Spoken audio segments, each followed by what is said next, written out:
Bismillah ar-Rahman ar-Rahim. Welcome to this afternoon session.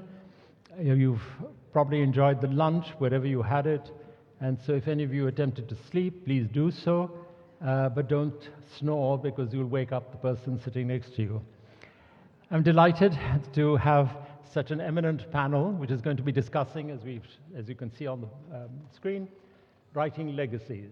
Who owns history, and how do we get past myth-making and assess historical figures?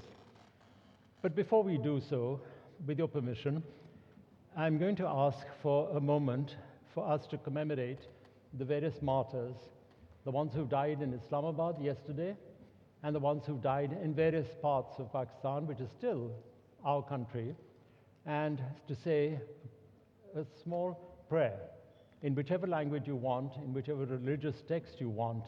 And Robin, you can do it as an atheist, but just a very brief prayer in memory of all of these martyrs who died, I hope not in vain, but who have died senselessly. Just for a moment.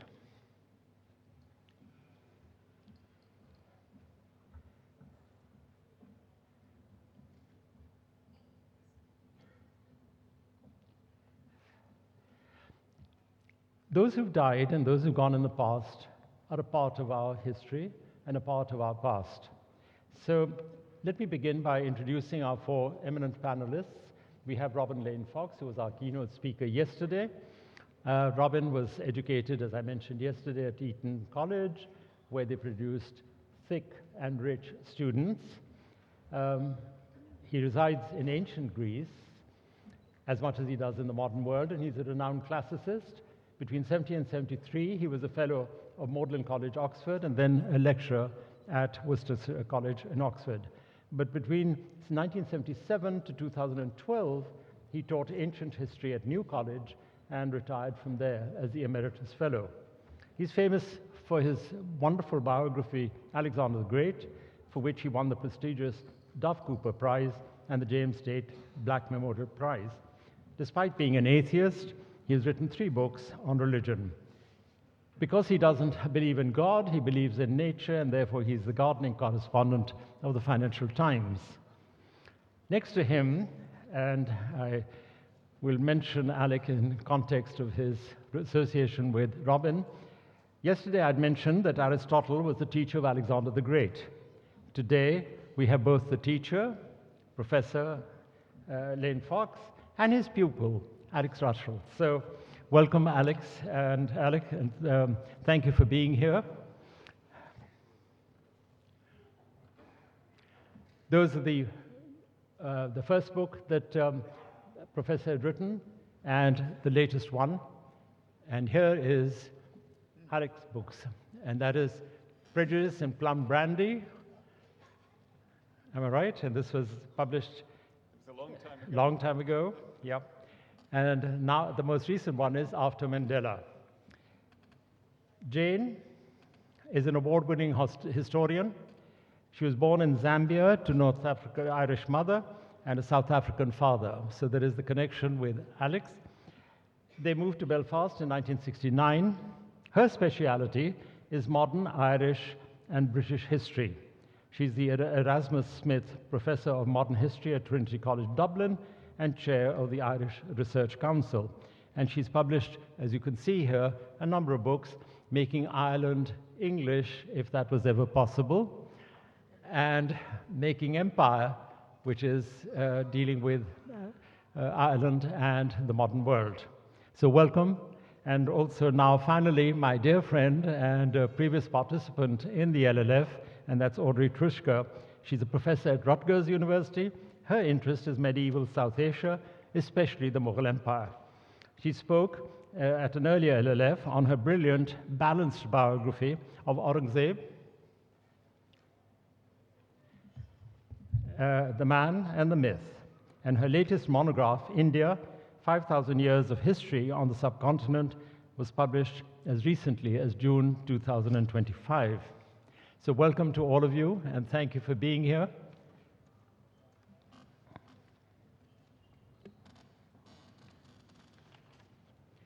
I have, and I'll begin with a couple of questions. just to familiarize the audience with the range of intellect that you see here on the stage. First of all, Robin, we're talking about myths and we're talking about reality. Why did you choose Alexander? For many reasons. One is I thought that contemporary scholarship in the late 60s had cast Alexander solely on the model of the autocrats of the 20th century, Hitler, Stalin, and so on. And this didn't seem to me the reign of terror and the psychosis of power and all of this. It didn't seem to me to get to the heart of Alexander, who was young, and his achievements were really found me. But I think a very important thread for me was that I had fastened on Alexander's love of Homer, the poet, which is real, and Homeric's hero Achilles. And I felt that it was in terms of the Homeric world that Alexander, sorry, could people hear before? Yeah, okay. I was inspired by Homer myself, and so was Alexander. And this was the thread that I saw through. And the second was that books on Alexander, as they still do, tend to leave him floating without any context, either in Macedon or in the Persian Empire in Persia or India. And it's too big a subject for one mind to attack, but I wanted to get that right. So I just said, spell of youth, personal achievement, misrepresentation, as I saw it by current scholarship, the thread of Homer, and the need to try to see him in a context from Macedon to India, which is too big for one mind. And if I did it now, I would do it much better. I'm not sure that you'll be able to improve on that book, but I'm sure there'll be another book on Alexander in you. Audrey, since we're talking about misrepresentation of historical figures, I think in our context, there was no one who has been more misrepresented or misunderstood than the Emperor Aurangzeb.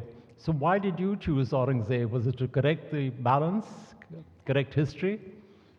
It is precisely for the reason that Aurangzeb has been highly misunderstood in the historiography. And no one had really tried to correct that, especially in English language scholarship, for quite some time. There was an early to mid 20th century scholar, Jadunat Sarkar, and he almost wrote too much on Aurangzeb, Alamgir, and after that, nobody wanted to touch him for a long time. I also wrote the Aurangzeb book in part to communicate scholarly advances and consensus to a popular audience, right? Because we have two worlds, my friends. We have how scholars talk about Aurangzeb, and then we have how how non-scholars, like normal people, perceive him. And these are not only different, but almost like diametrically opposed. And I thought someone should probably try to tell non-scholars what the rest of us have been talking about and have agreed upon for about 40 years, right? I sometimes say that Aurangzeb is a highly misunderstood character and we want to understand him better. I don't mean I want to lay the man down on the couch and fix his problems and get inside his head or something. I do mean understand in a historical sense who he was, what he did, why he acted that way, and most importantly, how he changed the Indian subcontinent forever. In approaching Aurangzeb, one thing that was never relevant and that I never considered and have never considered, even to this day, is how I feel about him. And this is something that has been widely misunderstood about me. Many people assume that if you set out to study a historical figure, you must have feelings about them. Admire them, hate them, loathe them. There must be something there. And for me, there truly is not.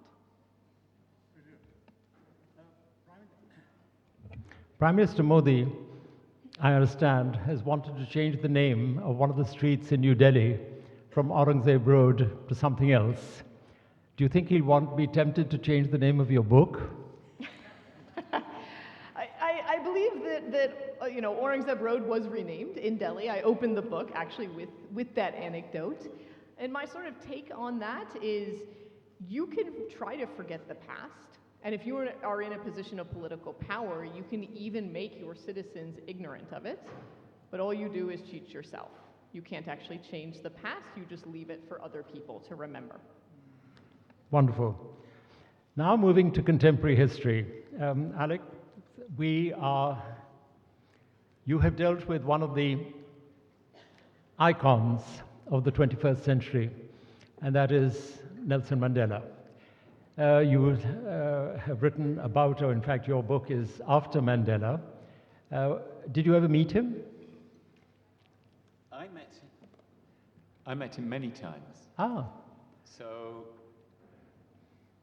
I met him in the terrible year of 1993. I say the terrible year of 1993 because it was when South Africa was really hanging on the edge of a precipice. And it's now so easy to think that the end of apartheid was inevitable and that majority rule was going to come. There was nothing inevitable about it at all.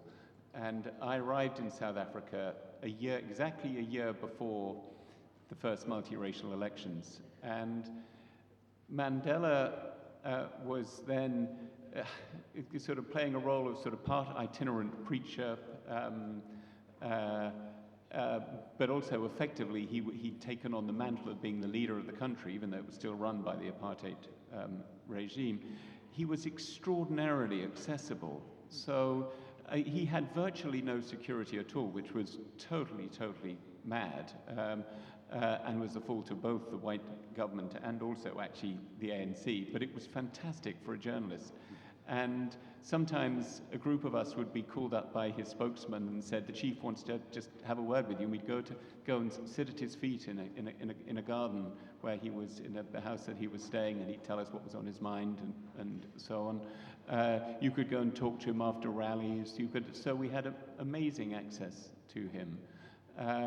And I guess it was clear even then that he was obviously a truly remarkable figure. He'd spent 27 years in prison. He'd sacrificed his family. He'd sacrificed 27 years of his life for a cause. But his true greatness, of course, emerged after he was out of prison, when it became a commonplace to say he's the model, the embodiment of reconciliation, and isn't this remarkable? The fact of the matter was that he was very angry and unhappy about all that had happened, but he just knew that he had to put this to one side. And it's easy to sort of think, well, maybe he was sort of presiding over some cause. I actually think that this is a case where the intervention of one person is colossally important. And then the other thing that is really, really important is the decision he made when he was in office, which was to step down. How many great nationalist leaders, great liberation leaders have we seen over the years in Asia, in Africa, and elsewhere, who just get rather fond of staying in office? He stayed in power for 5 years, and then he left it. Alec, they do step down, but in the end. Sorry? They do step down, but in the end. Oh, well, they do. Well, ultimately, yes, of course, yes, I guess they do. They do have to step down, but they can stay on for a very long time and do a lot of trouble. It was quite difficult for his successors having him around because they were effectively succeeding someone who'd become a secular saint. Of course, again, this really frustrated him. I remember him talking to me and others about it. He said, "I'm not a saint. I'm deeply flawed," and he did have a number of flaws, as his family would be the first to tell you. But as I say, to just start the new society, the new order for South Africa with that statement of what is the right thing to do was remarkable. I'm not sure, correct me if I'm wrong, but I think it was Nelson Mandela Sahib who said, Madebi as he's known as, right, who said that, commenting to the Indian leadership, that you sent a lawyer to us, and we sent to South Africa, and we sent Mahatma Gandhi to you. Well, it might be also adapted to the British that we sent Muhammad Ali Jinnah, a barrister, to London, and you returned him as Qaid-e-Azam. Sorry, didn't we returned him as Qaid-e-Azam? Oh, I see. Right. Yeah. Now, you've mentioned about Mandela spending 27 years in prison, and now I'll come to Jane. Is prison the necessary prerequisite for independence? For some, it clearly is, and in an Irish context. For those of you who maybe aren't so familiar with Ireland, but Ireland was England's first colony. We were colonized in the 12th century, but Ireland was also one of the first countries that actually helped dismember the British Empire. There was a major rebellion in 1916. But across history, obviously many Irish people languished in British jails, a very familiar story in any colonial context. I think that process of politicization, they used to joke during the Troubles that the Maze prison was the third university in Northern Ireland. In other words, it certainly radicalized many people in an Irish and other contexts.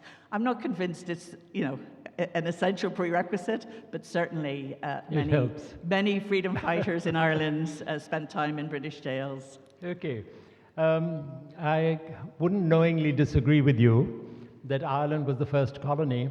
I think England was the first colony, and Scotland, when the Vikings invaded. Well, yes. Okay? It was certainly in more recent times. Okay, and then England itself became a colony with the Scots when James I took over and the kingdom became united. So anyway, that's a moot point. But thank you. Tell me, why, apart from the fact that you are Irish, why do you feel that the story of Ireland has, in a sense, been neglected by modern historians? I think after independence, the profession wanted to, the historical profession wanted to create a new narrative for this new state and wanted to focus on the exceptionalism of Ireland. And it's only really very recently that Ireland has, I think, got a political maturity now that it's really able to engage, especially with Irish engagement in empire. Because on the one hand, Ireland was colonized, and you have very aggressive settler colonialism in Ireland. Ireland experiences genocide, what we would call today genocide, ethnic cleansing. But for a long time, we focused on the Irish as victims of this. I think now there's a very important awareness that actually the Irish were active perpetrators of terrible things, including here on the subcontinent. And there's a much more holistic history of Ireland in these multiple contexts, whether it be the context of Britain, of continental Europe, and of course then the globe as well. And it's not just that the Irish were very active in the British Empire, they were hugely active in the empires of Spain, of France, and of the other European powers, and then the spiritual empires, especially the Franciscans, the Jesuits. Many in the room might have been educated by Irish nuns. So, I mean, I think we need to see well, there you maybe not by a nun, but certainly by an Irish priest. Oh, a nun as well. Yeah. That's great to hear. I'm restraining myself from the sign of the cross. Okay. Yeah, so that's what I've tried to do, is really, not just me, but I would be part of a generation that, Robin made a very powerful comment earlier. He said, nationalism is not the friend of historians. It certainly, it really constrains. But when you can move beyond that, and Ireland 100 years after independence, obviously the ongoing issue in Northern Ireland, but let's park that for now, the Republic of Ireland has come of age, I think, in a very, very interesting way. And it's reflected in, say, for example, the policies towards Gaza. From the very beginning, Ireland was one of the few nations that really spoke out very loudly about what was going on. And I think that reflects the fact that we were so aggressively colonized for so many centuries. The only country in Western Europe that was. So, obviously I'm taking issue with some of the things you said earlier. For me, it really was the first colony. Okay. I'm going to ask you a loaded question. We in the subcontinent have this lingering festering sore of Jammu and Kashmir. We call it Azad Jammu and Kashmir, we call theirs occupied Jammu and Kashmir, etc. I'm not sure whether in my lifetime that problem will ever be resolved. Will Ireland ever be reunited? in your lifetime? So my heart would say, I hope so. Of My course. head, I'm not so sure. So let me make 2 points. The first is, it's very interesting, the 1937 Constitution, De Valera, one of the founding fathers of the Irish Republic, retained a claim to Northern Ireland.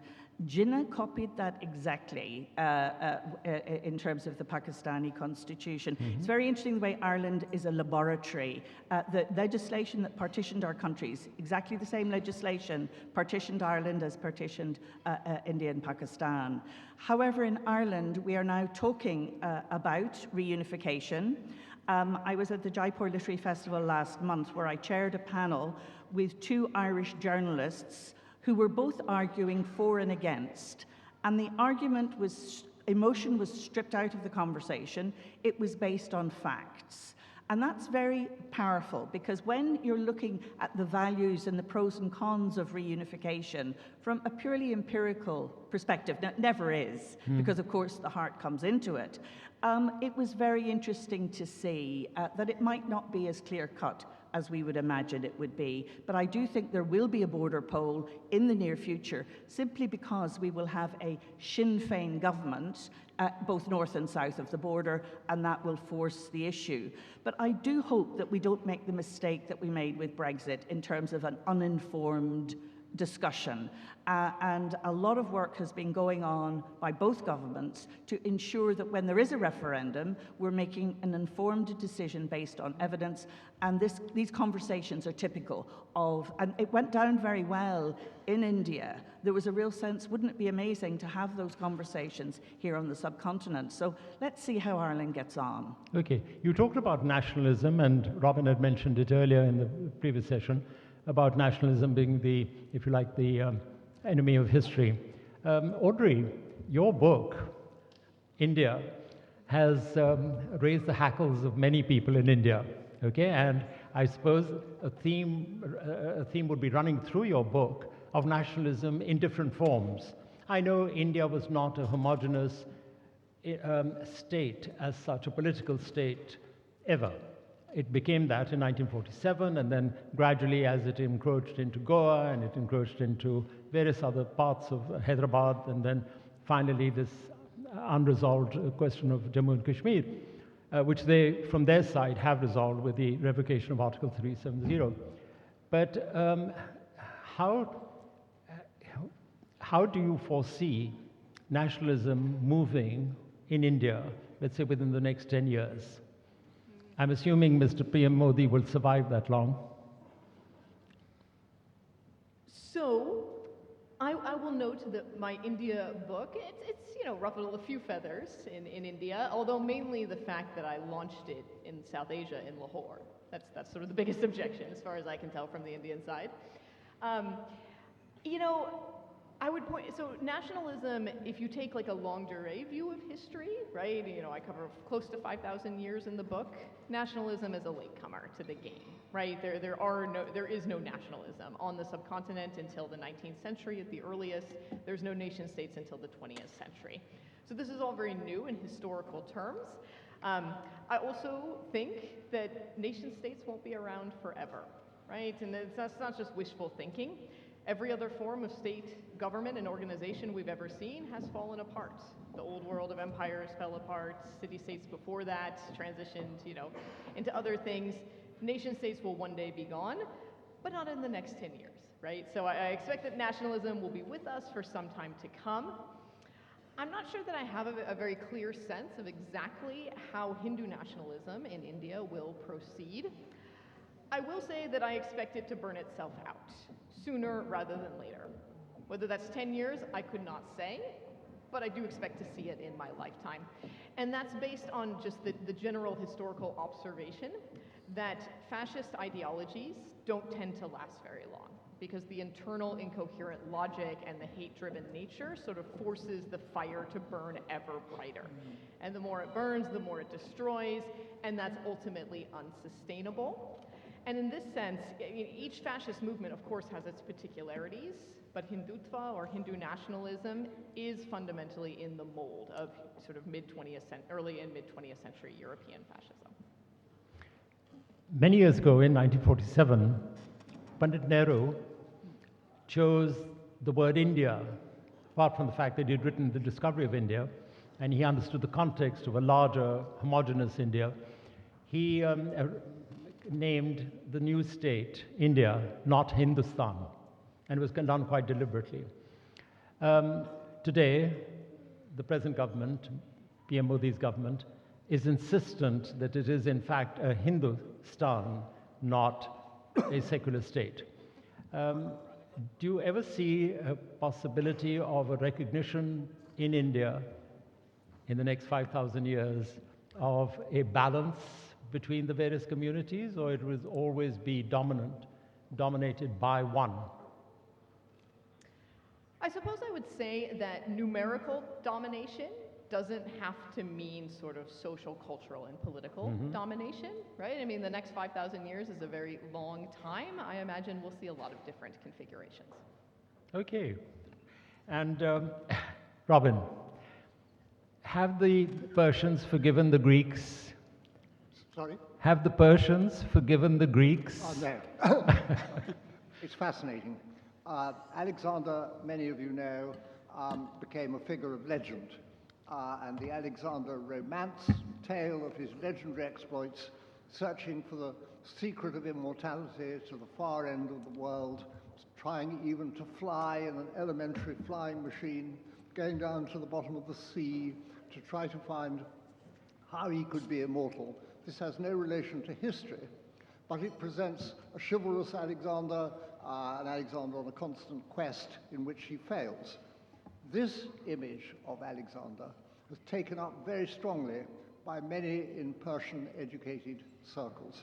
And some of the pictures I showed you were from Persian manuscripts. There have been phases in Persian history when Safavid rulers, or in the Mongol period, they named their children after Alexander, and they idealized the ideal Alexander.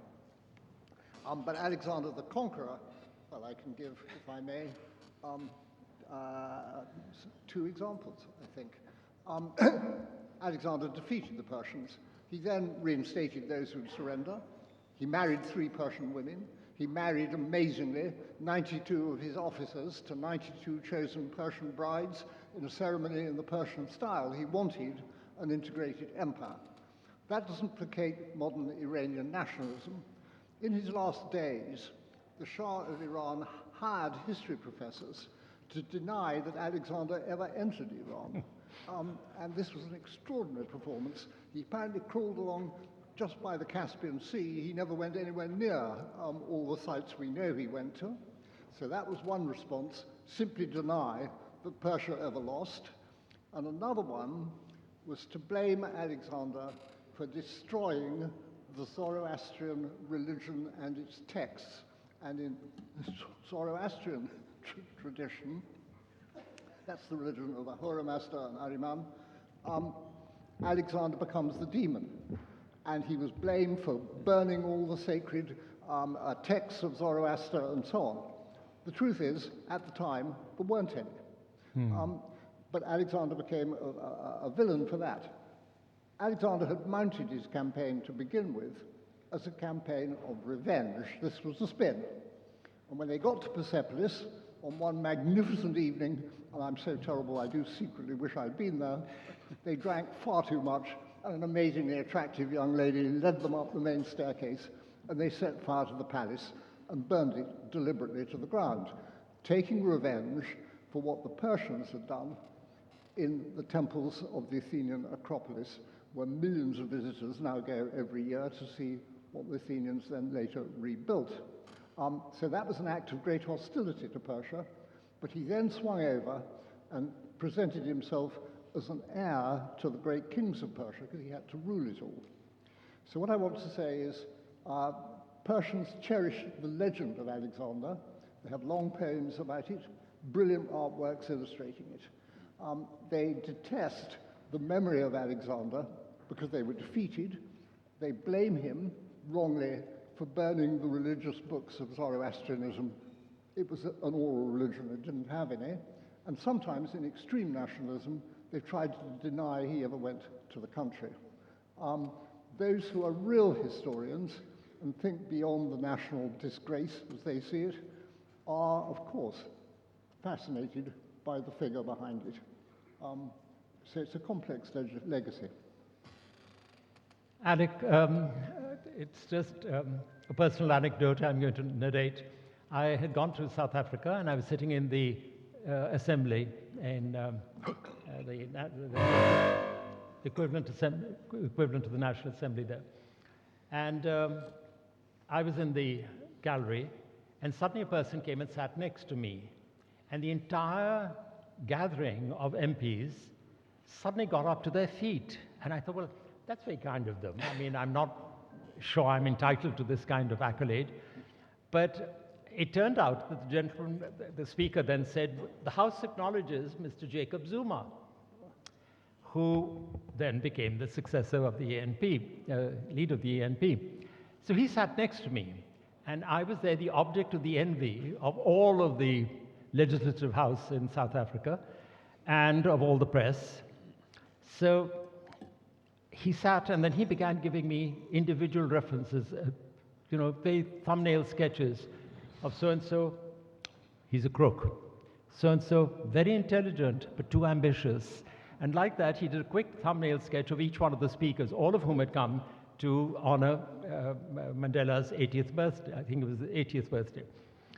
So then he asked me, how long have you been here? And I said, just a couple of days, etc. So he said, will you come again? I said, when you're elected. And he thought that was so funny.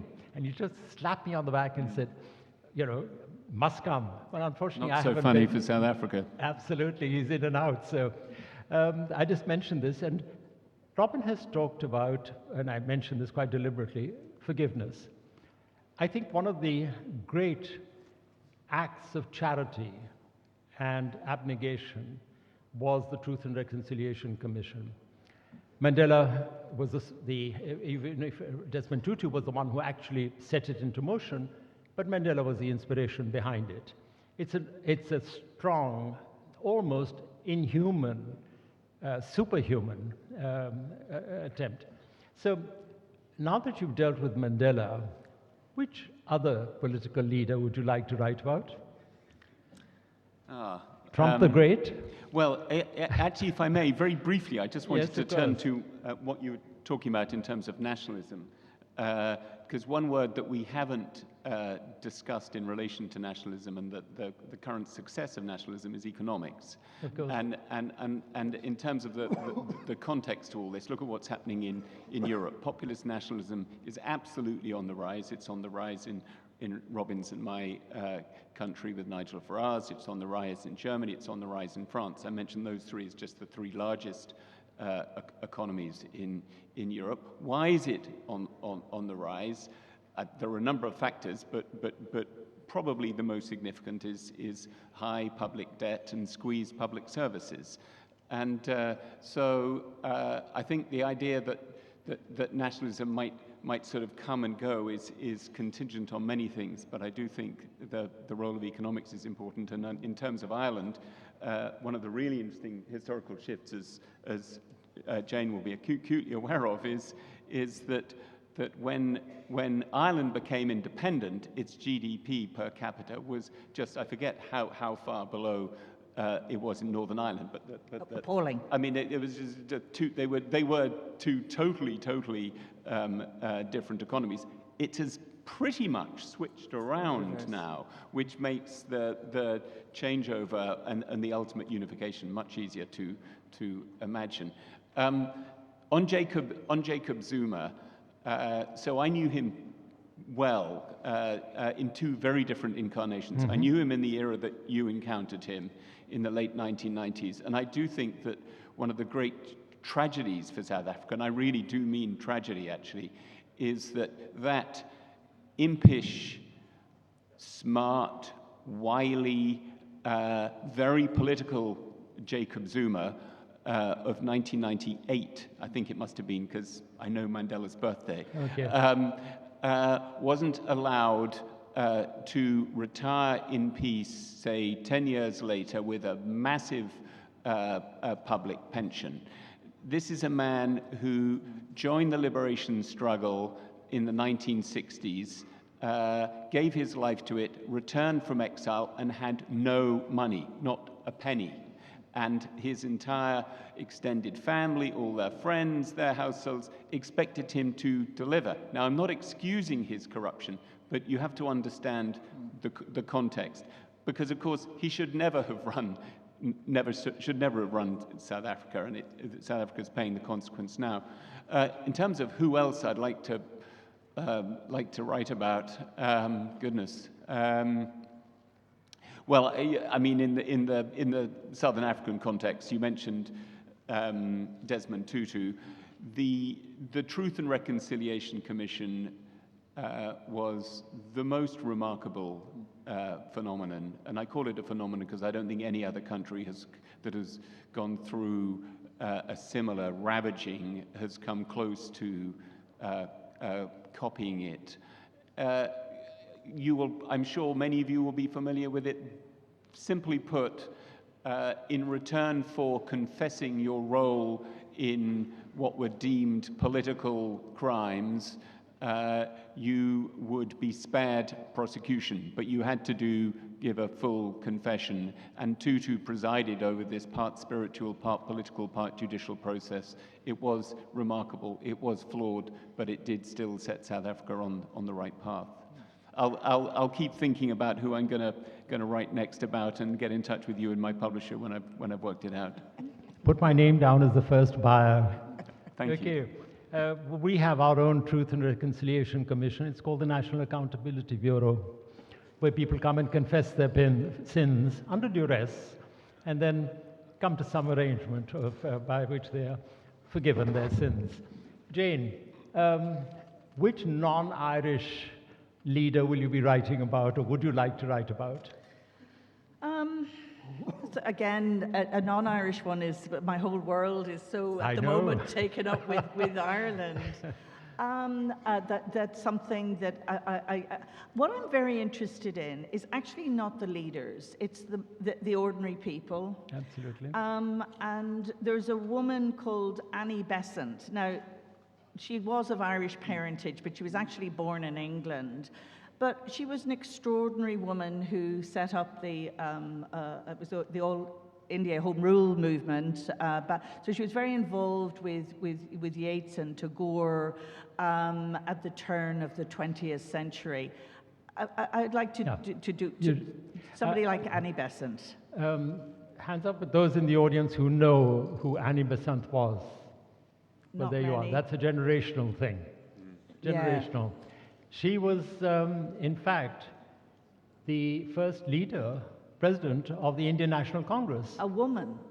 And a foreign woman, Yeah. okay, who was the first leader of the Indian National Congress. So it said a lot about her commitment both to India as well as to the freedom movement, that and to the open-mindedness of the Indian National Congress at the time that they should have elected, albeit under the aegis of Mahatma Gandhi. Tell me, very briefly, is the reunification, and Alex just mentioned this, the reunification of Ireland, is there a parallel with Germany, East and West? I'm not sure that there is. Rich to the poor, or the poor to the rich? Well, but the truth is the Republic of Ireland is wealthier now, and these sort of economic statistics are all recounted in this amazing book that I mentioned. But I think, though, if it did happen, Europe would immediately accept Northern Ireland the way East and West Germany, there was no problem with that process. So procedurally, I think it could be like that. But I think it's going to happen over a much longer period of time, and it's going to be, I think there could be a number of border polls before it actually happens. So I think it'll happen. It'll be a process over a period of time. And bear in mind, of course, that what are we, 36 years after the fall of the Berlin Wall, we're still now witnessing the political repercussions of unification, because where is the AfD strongest? In the former East Germany. Yeah. Massive split in political opinions, massive problem for Germany. Absolutely. Can I add also, Please. just while we're on constitutions, I'm always fascinated the way Ireland influences the constitutions of India, of Pakistan, but also South Africa, because the South African Constitution was written on somebody's dining room table in Blackrock, which is a suburb of Dublin. A man called Kader Asmal, who I'm sure you knew, Alec, it was drafted there. So it's interesting when you look at countries around the world, the influence of Ireland is something I just wanted to share. Wonderful. Audrey, will you be tempted to write a biography of Trump the Great?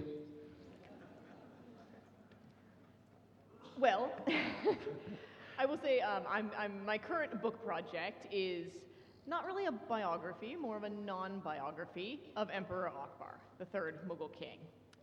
So that's what I'm working on now. Akbar has sort of the opposite set of problems of Aurangzeb, right? So Aurangzeb's hated in India, Akbar is more beloved there, a little bit vice versa here. Whereas with Aurangzeb, I said no one had written about him, at least a sort of accessible biography in many decades. With Akbar, there's a new popular biography of that man every year in India, and each one is worse than the last. So what Akbar needs actually is both sort of a professional historian's attention, not a popular historian's, as well as a sort of a de-emphasis on the king himself and more of an emphasis on the king-makers, the various groups around him who actually built the Mughal Empire. Did Akbar succumb to the ultimate vanity that the pharaohs did when he aspired towards an element of divinity with the Din-e-Ilahi? So I think the Din-e-Ilahi is widely misunderstood in popular culture. So if you think that Akbar founded a new religion called the Din-e-Ilahi, that is not true, okay? Akbar was born a Muslim and died a Muslim. The Din-e-Ilahi was a small-scale discipleship program that sort of did center Akbar, like the man was self-absorbed, don't get me wrong, all right? It had maybe 12 to 15 members, of which we are aware. There was a set of rituals. It did not replace anyone's religion. So far as Akbar succumbing to vanity, I don't think it was unusual for the heads of large imperial states to want to sort of look in the mirror all the time. However, to give Akbar his due, I will say that he was pretty good at using that politically, right? And that's probably the most useful lens for understanding any pre-modern South Asian king, is sort of what did they get out of their self-presentation in political power terms. In our history, we have two leaders, well, we've got a number since, but two leaders who were illiterate. One was Akbar, essentially illiterate, and the other was Maharaja Ranjit Singh.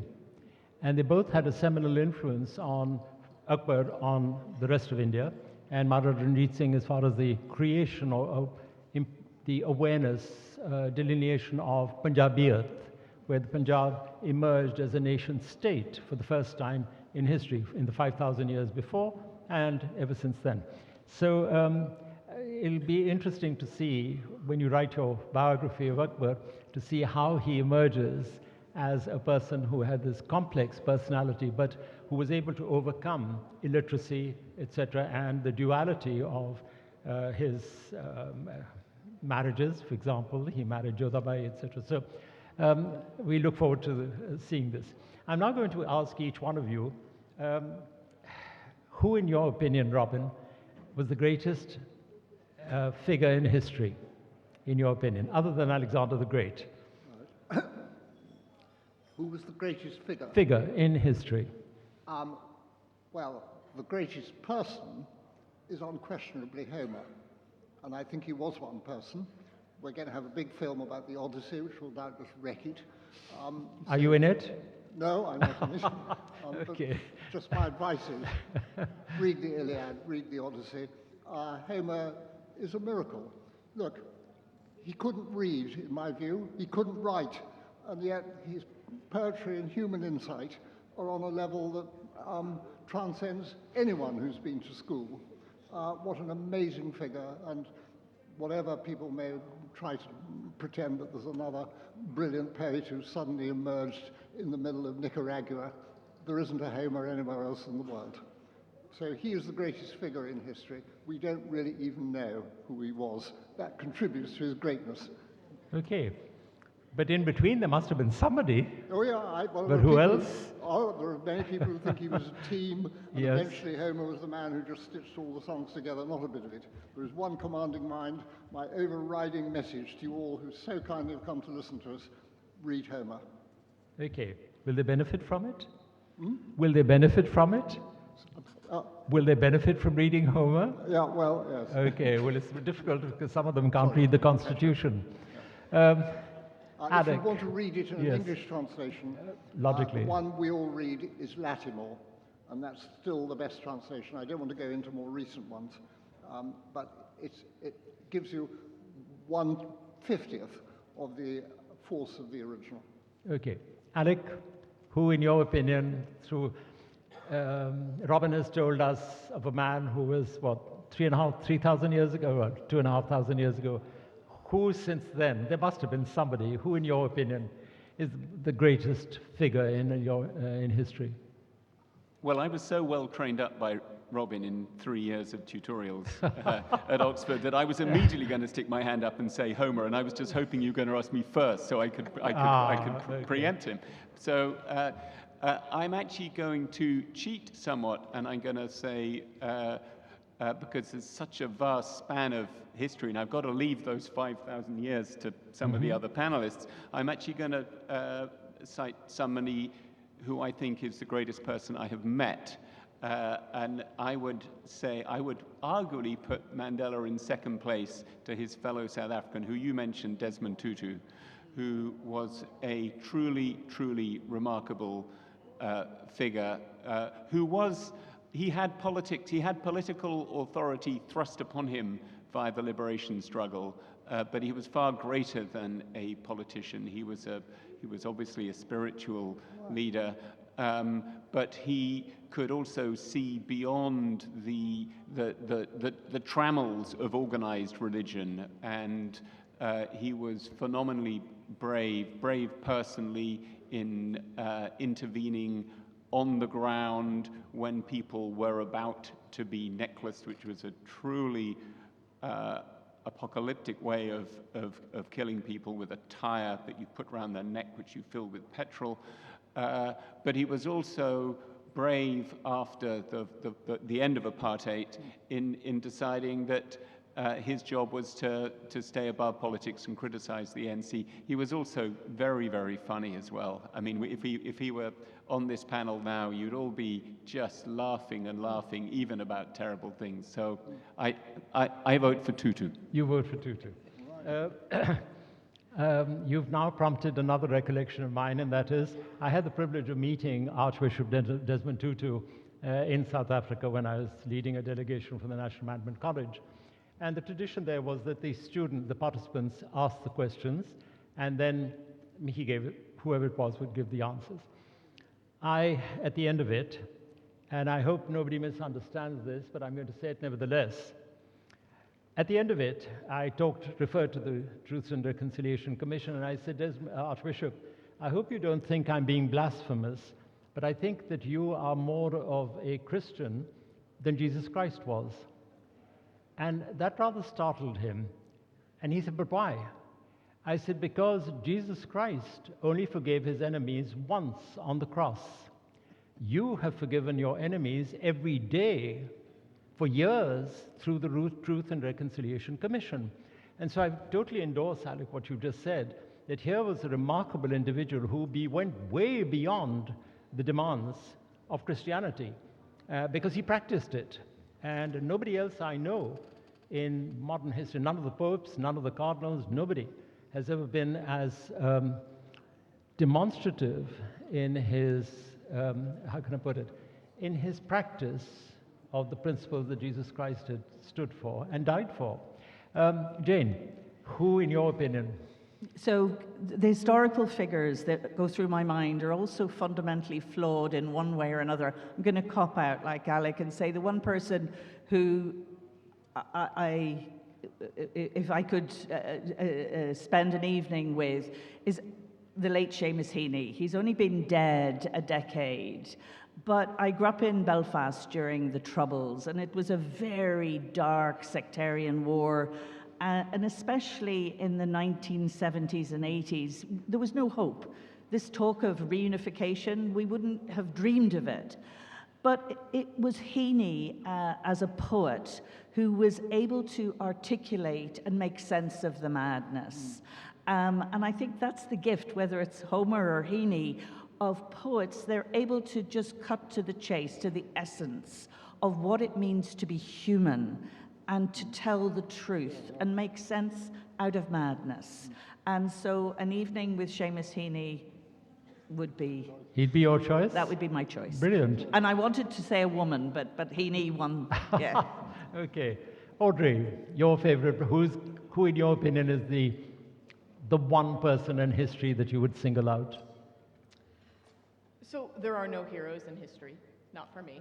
Sorry. Sorry? None? There's no heroes in history, no true heroes, so no, that's a hard no from me.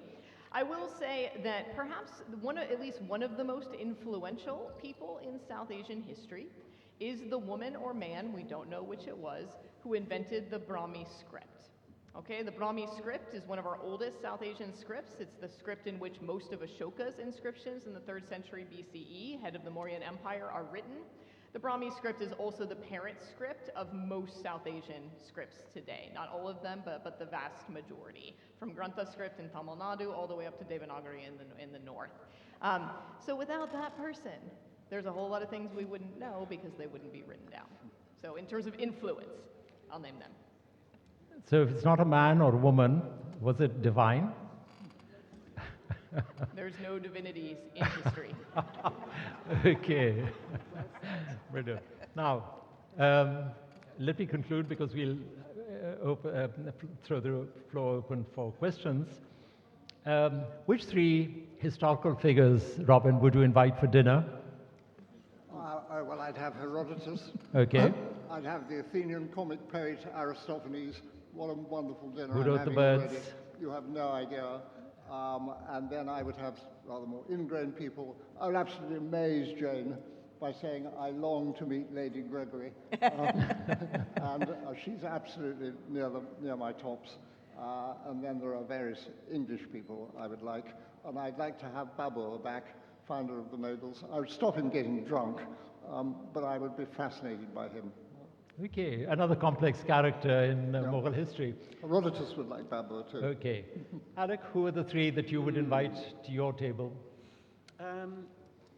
I don't know how funny she was around a dinner table, and obviously humor is important in a great dinner party. But I think Elizabeth I, the English Queen, would have been a remarkable figure to talk to. Just how she kept the show on the road, surrounded by very, very ambitious men who wanted her hand in marriage and probably her job. So I think she would be a first pick. I like having a small dinner party. I'm going to settle for 1. Just 1? A 1-to-1? Yes. But would she still be Elizabeth the something queen afterwards? All right, I'm teasing you a little there. Jane, who are the 3 people that you would like who are hopefully non-Irish? Well, do you know something? I'm doing a big project, a big European-funded project at the moment on non-elite Irish women. And so you're going to have to just bear with me and let them be Irish. One is Grania O'Malley, who was the pirate queen. She was a formidable woman who lived on the west coast of Ireland, and she literally operated as a pirate. And she met Queen Elizabeth. And Queen Elizabeth was on my earlier list, but then I took her off because actually I thought, again, I'd like to meet ordinary people. There's an amazing woman who lives in Dublin in the 17th century, and she's called the Dung Queen of Dublin. She picks up the trash. And this woman, I mean, it's extraordinary when you look at her world and how she turned trash into treasure. She became a phenomenal entrepreneur. And again, women like that I'd love to meet, but non-elite women. And then the last woman is somebody a bit closer to home here, a woman called Lady Dufferin. Yeah. Lady Dufferin was the wife of the Viceroy in the 1880s, and The reason I like Lady Dufferin there is I've spent time at Clandyboy, which was her home in Ireland, and her archive is there, and her letters she's so passionate, but she's so passionate about helping other women and women's health. So very different women, but they would be my three. Wonderful. And Audrey, your three? I would invite to dinner Siddhartha Gautama, Mahavira, and Makala Gosala, who are the historical founders of Buddhism, Jainism, and the Ajivaka tradition, respectively. They all lived around 400 BCE in roughly the same area, sort of like roughly Gangetic Plains and a bit north in the northern subcontinent. Buddhism and Jainism are obviously still with us as religious traditions. The Ajivakas went extinct, so if you never heard of them, that's why. We're actually pretty fuzzy on the early articulations of all of these religions. This is despite the fact that Buddhism is among the 3 largest world religions today. So I have some questions for these gentlemen. So sorry, can you repeat the 3? Mahavir, Buddha, So, Mahavir, Buddha. Siddhartha Gautama, the Buddha, Yeah. and Makala Gosala, who was the main founder of the Ajivaka tradition. It was also a renunciant tradition, gave the Buddhists a real run for their money for a long time. Okay. And presumably the meal would be vegetarian. Well, we actually don't exactly know that. For Mahavira, yes. But for Siddhartha Gautama, we don't know. Even today, not all Buddhists are vegetarian. Wonderful. Thank you very much indeed. Now I think we've got 10 minutes left, so with your permission, we've got 3 minutes left? Okay. Sorry, but I was under the impression it was 4:15. But anyway, we've got 3 minutes left. That means 1 question, preferably not a statement. 1 question, but I'll cut you dead if you make a statement, okay? 1 question. Very brief, preferably 3 words. No, it's a question. My question is, anyone can answer. Witnessing history unfold in a way which is would fundamentally challenge the narrative you were taught in school. So the premise of which we learned in the past either seems inaccurate or incomplete. So my question is, can we rewrite history? Okay. Can we rewrite history? Robin? Can we what? Rewrite history. I would remind you of a famous saying by the 19th century author Samuel Butler. It has been said that God cannot change the past, but historians can. Perhaps that is why he tolerates their existence. Wonderful. Alec, would you like to answer? It's often said that journalists write the first draft of history. One of our golden rules at the FT is that we try to get it right first time, so we don't have to rewrite our first draft, because that's obviously rather embarrassing. But absolutely, I as a journalist do understand that sometimes what we first write and our impressions of some seeming great event actually seems rather different a decade or so hence. So I found myself returning to subjects. I'll give 1 example.